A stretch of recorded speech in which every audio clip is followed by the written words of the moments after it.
Hi friends, అందరికీ నమస్కారం. Welcome back to our channel. నేను బాగున్నాను, మీరు కూడా బాగున్నారని అనుకుంటున్నాను. ఫ్రెండ్స్, మీరు చూస్తున్నారు కదా మన తోటలో ఉన్న కనకాంబరాల పువ్వులు. ఈ పువ్వులు చాలా అట్రాక్షన్గా, చాలా అందంగా అనిపిస్తూ ఉంటాయి. మన తోటలో చాలా గుత్తులు గుత్తులుగా కాశాయి అన్నమాట. ఈ పువ్వులు మనకి పల్లెటూరులోనే ఎక్కువగా దొరుకుతాయి, సిటీలో దొరకవు. దొరికితే మొత్తం అందరు ఈ పూలే పెట్టుకుంటారు. ఎందుకంటే అతివల మనసును దోచిన పువ్వులు అంటే కనకాంబరాల పువ్వులనే చెప్పాలి. అది ఏ విధంగా అని మీరు అనుకుంటున్నారో ఏంటో మరి, అందుకే నేను చెప్తున్నాను.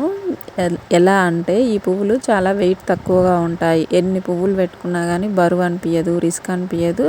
చాలా కలర్ఫుల్గా ఉంటాయి, చూడడానికి చాలా అందంగా అనిపిస్తూ ఉంటాయి. కాబట్టి ఆడవారికి మల్లె పువ్వులు ఎంతో సువాసన వెదజల్లే మల్లె పువ్వులు, జాజి పువ్వులు వాటన్నిటికంటే కనకాంబరాల పువ్వులు అంటేనే ఎక్కువగా ఇష్టం. ఎందుకంటే వెయిట్ తక్కువగా ఉంటాయి, ఎన్ని మూరల పూలు పెట్టుకున్నా ఏమనిపించదు. అందులోనూ ఈ పువ్వులు చాలా అందంగా అట్రాక్షన్గా ఉంటాయి, ఏ చీర మీదకైనా నప్పుతాయి.